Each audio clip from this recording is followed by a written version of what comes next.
Hi, How are you? I'm okay and you? Good. What's your name? My name is Yvonne. Vaughn. Yeah, From? Marie. I am actually originally from Paarl, Western Province. Is it? Yes. Okay, and how did you get to Pretoria? Well, I've got a lot of family this side. When I was about 15, we Relocated. we relocated to Krugersdorp because my father got a better job in Soweto at the Rhodes Foods Group. So since then, we were in Krugersdorp. I was in high school there, and we moved to Randfontein. And I couldn't take abuse anymore, so I ran away from the home. And yeah, since there, I've been on and off on the road. My life wasn't so good, so I have friends all over. But the thing is, I don't like to go and knock on people's doors to ask for help, you know. Are you the only child? No, no, Is it? yeah. Okay. Do you have any kids? Yes, I do have one. Is it? Yeah. Boy or girl? He's a boy, he's about 6 years old, beautiful boy. Yeah, I can't wait to see him again. It's been a long time. But yeah, like I say, I'm on the road of trying to, fight to get my life on track so I can see him again, you know. Mm. Okay. So you were still telling me about your baby? Yes, beautiful boy, he's English. He's staying with my mother's ex-boyfriend's parents. They wanted a child, so they went illegally and tried to take him away from me, but they couldn't. That time I wasn't on drugs, I was working, I had everything going. So yeah, life hasn't been good for me. It's been treating me very harsh, Is it? very harsh. Where do you stay now? Now, if you go about up here this road and you go not one, two, the fourth robot on the old Joburg often, I stay across, there's like a tent there. We sleep in that tent. I sleep with another uncle and his son. Is it? Yeah. Okay, so they're like your family. Yeah, because I was staying here 4 years ago, so what happened is we were staying also in a tent there, but that time I was using drugs like crazy. I didn't care about anything. This time I came back because I thought it was my only way, quicker option, because I know the people around, you know. So yeah, it's better I come this side where there's not too much bad influence, you know. At least the guys here, they keep me on track. They tell me I can do things, you know. So I came this side because, yeah, there's more positive energy than anywhere else. How old were you when you started using? Yo, to be honest, I started with 15. I was 15 years when I started to use drugs very badly. I was about 9 when I started my first cigarette. I was abused a lot in home, so I was the oldest and they had no mercy for me. I found out the beginning of this year that I was adopted through a special agency of adoption. And yeah, it was quite a shocking shock for me. But for me, I realized that a long time ago, actually, That you were to be adopted? honest, yeah. I Were they treating you realized, differently? yes, totally, the whole family. So that's when I started to, things are suspicious. It's not how, you know, a family should be, you know. Because I'm that kind of person, I look at a person's way of talk and how they live and, all of that. And also, I found out on the 27th of December, my mother literally sold me, the adopted one, sold me to my sister for a bag of cat. And I know it's bad. I know I'm laughing, but yeah, literally, my sister had to give my mother a bag of cat for me to stay there. Yeah, so she basically saved me. My mother had to just transport me there. So your mother is also addicted to drugs. I found that out on the 27th of December also. So what do you do on Christmas? Do you go home? Well, if I can't get hold of my family, then I'm all alone again. So, yeah, if I don't get money before the time to go and see my son, then I'd rather just spend it by myself. And what's your highest education? Grade 9. Grade 9. Would you like to study further? Yes. What did you want to be when you were growing up? Oh, I wanted to be in the music and the art world. Yeah. So what did you want to be when you were growing up? Yeah, like I said, I wanted to go into the music art world. I've got a big, how can I say, I'm not like a person who thinks like everybody else. I don't like to do what everybody else is doing because I believe in each one of us are unique from the inside, you know. So for me to do something that somebody else is doing, it's not gonna be for me, you know. So I thought to myself, if I could get myself on track, I would start with the art world first, you know. You know, like when they melt metal together. So going to the scrapyard, getting a lot of those metals, and then like making my own object out of that and selling it in like museums and stuff. Because doing something like that, it comes more from the heart, you know. You want to be creative. Yes, I want to show the world something different, you know. I want to send out a message to tell other people like us that there is still people who cares and who can help, and to not be better than anybody else but be better in themselves, within themselves, not to go and change the world to make it a more bully world or whatsoever, because life is already so harsh. The world out here is cruel. The people, they would drive past you and they would scream bad names, but you know, not one of them think of, can I maybe give this woman a job? You understand?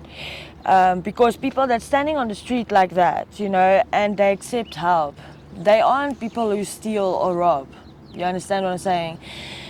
People like us, we really want a chance. Then you get people that doesn't even really, they have homes, but then they want to tell other people they don't have homes. People give them a chance and they get jobs and whatever, and then they steal. And then because of that, our names go badly out there, and then people like us, we don't get help. Have you ever been to jail? Yes. I was basically wrongfully arrested. I got caught in the system. Also, it was 0.01% of crystal meth. That was like literally an empty bag. And yeah, I went to New Lock for that for 5 weeks, 4 years ago. And yeah, I was set free on just the day when Corona came out. Oh. How was it inside? Oh, it wasn't that bad. They helped me a lot. The people in there, especially in the trial section, I feel very sorry for the girls there because, you know, they are actually very spirited people, and you actually need more people like that in there because they are not guilty. Most of them, they aren't guilty. When you hear them talking, you can realize if they are talking the truth or a lie. Have you realized that? Okay, so yeah, I taught myself how to get along because I couldn't call anybody for money for my own cigarettes and stuff. So what I did is I woke up in the morning, and when we used to go and get porridge, the scaftings, I used to go wash the people's scaftings for cigarettes and for Morvite. Like Morvite was the favorite thing in there. So yeah, because the porridge we used to get in the mornings used to be like water. Like even the oats, matabella and everything, it's like, well, so what I used to do is I used to wash all the scaftings, and then when we go back after Bible session, I used to wash the mama's linen, and then I would hang it, and then they would give me food and stuff, or I would do back massages. Yeah. Really? People pay for massages? Yeah, and hair. Yes, they do crazy things in there. Eh? Is it? Yeah, but the women's side is much better. It's not like the men's side. The men's side, they do weird things there. They do drugs and stuff. On our section, we don't do that. You barely get drugs there. It's very rare. And if you do, it's like 200 rand for like that much. Wow. Okay. Yeah. And where's your mother now? I have no idea, and to be honest, I really don't want anything to do with her. You understand? I respect that. I've been through a lot of psychologists and a lot of people who is family rehabilitation, you know, and I asked them after I told them the story, you know, like basic things, and they told me I've given them so many chances to be back into my life, you know, and to help me to get stable while I was already stable. And every time when I was stable, they broke me down. You understand? Because I given in to help again. So when I went on my own, that is the only way how I could get myself stable. And when I call them again and they want to tell me no, they are in trouble and whatsoever, then all of a sudden I'm living back at them and then they just leave me like that. And it's terrifying to know that, you know, you give so much chances to people you care about who never cared about you at all. And I wasted like all this time, like trying to get my family to just be there more for me. And the more I'm trying, the more they just slow me down in the street, you know. I'm sorry about that. It's okay. Do you wanna talk to me about your one of the nicest memories you've had when you were young? Yeah, I do. I was about 9 years old, and my auntie and my cousin and them, they came from Brackenfell, and they came to take me for the day, and I was so free. I wasn't worried. I wasn't scared of my grandfather. I was just free because I know every time when I was at home, they would either shout on me or they would hit me or beat me, or my sister or brother would bully me. I never had a childhood life. I was like a maid scrubbing from the morning to the night. I'm so sorry about that. Sometimes I wonder why. You know, if I was a child who had attitude problems and was really rebellious, then I would say, okay, fine, treat me like that.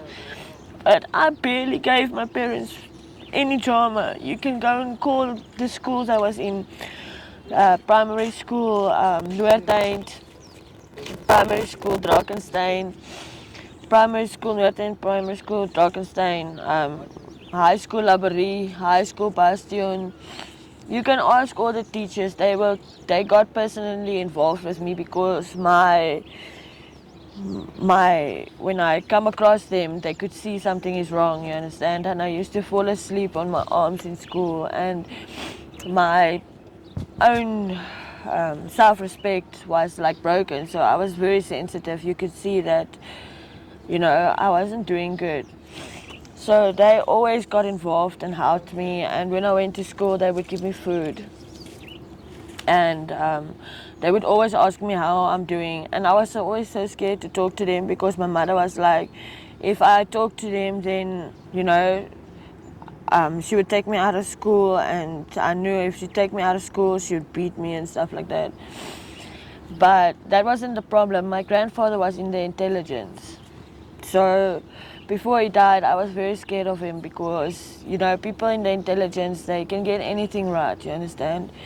And also I know how my family is. They are vicious, you understand? Especially when it comes to something they want to try to hide.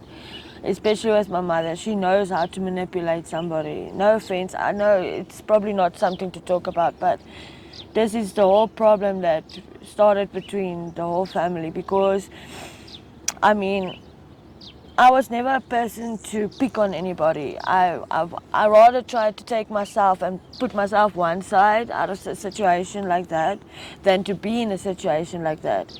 So the more I'm trying to pull myself away from situations like that, the more it seems like I fall deeper in situations like that. So lately I've been keeping myself away from all people, and it's not like it to be lonely, and you know, you're not really lonely. Yeah, I've got friends, but it's lonely because you don't have that person to go to give you a hug, to say, you know, don't give up, be strong, carry on. You know, I struggle so much to people. It's like, And back then they don't realize or remember the things I've done to them. Not to say that I want anything in return, because our faith tells us what you give out of your heart, you will receive much more. You understand? So I don't mind to help anybody, but to leave a person down and out and still kick them further down, for me, that's inhumane. That's inhumane. That's worse than that's even like slapping Satan and devil in their faces. You understand what I'm saying? So yeah. And what do you do now? What do you smoke? What do you smoke? Oh, at the moment I'm trying to just try to stay by weed, but sometimes when I feel like this, I go and get something like crystal, or if I can't get crystal, I smoke stone. If I don't smoke stone, then I would take a bag of heroin. I used to do all of that in once. I used to be heavy, like you don't understand. Like if I had 5,000 rand now, about 10 years ago, I would smoke it all now. Just But to you forget, reduced now. now I'm much less. I would smoke, like yesterday I bought weed in the morning. I finished that last night. I haven't bought yet. I took a few drags from one of the friends, yeah. I had a half bag yesterday and I had a half bag this morning. So I'm doing good. It's not that I've got a problem with drugs. It's here on the street, you can't be sober. There's no way. Especially if you're trying to make money. I mean, I don't steal and I don't like to do people in. You understand? And I don't like to sleep with men for money. You understand? So if that old Joburg Road, now on a turn-off, I'm standing on the side when you come where you are right next to Suzuki. I stand there on that road there and with a board and I ask money. I've been back there now for 4 days. I was in Cosmos shelter, Cosmos. I was there, but the whole day I work my butt off. You don't understand. Like I scrub dishes, I scrub the floors, I clean the whole hall where the people sit. I wash the table cloths and things, and then I still have to go and help with cutting. I'm talking about crates like this big of carrots and spinach, and not that I'm complaining, but Do you get paid or is it? no, Stay that is what I wanted to say. If you stay there and you pay 1,500, you don't work there, right? So 1,500 a month. yeah. So you get a little shack and there's a little bit of electricity and that's that with a bed. But then you work from the morning 8 o'clock until at night 6:30 in the kitchen. Now you must know, you only get a break on 12 o'clock we put the lunch out for the people and then you can go out after you finish. You don't have to clean and then 1 o'clock you come back.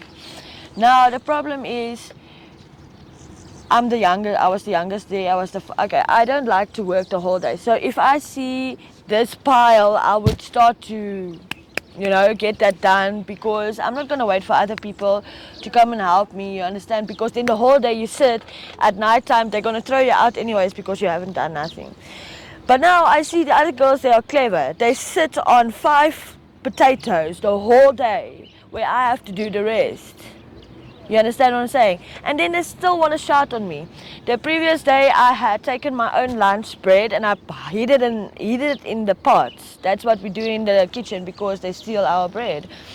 Now they want to go around and say I steal. And I'm not going to take that because I'm not stealing. You understand what I'm saying?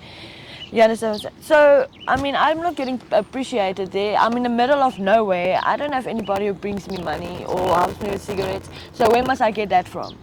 The more, if I'm going to make debt, how am I going to pay it? Because they're not giving me money, you understand? I'm doing a job that on the minimum gets paid 7,000 rand, you understand? I mean, I was working in the Mams and Toti as a head chef and I was cooking everything fresh from the beginning and I was doing great. Okay, yeah, got a nice flat to stay in. I really did.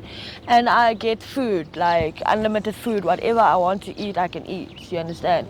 And then they still pay me 4,500 Rand. Now you want to tell me I'm going to sit there and take all of that criticism and the way how they're bullying and picking on me, you understand what I'm saying? Just because I'm lesbian and, you know, I've got apparently a problem. But they don't realize that I realized all of them are using drugs there. You understand what I'm saying? I was actually clean there 4 days ago.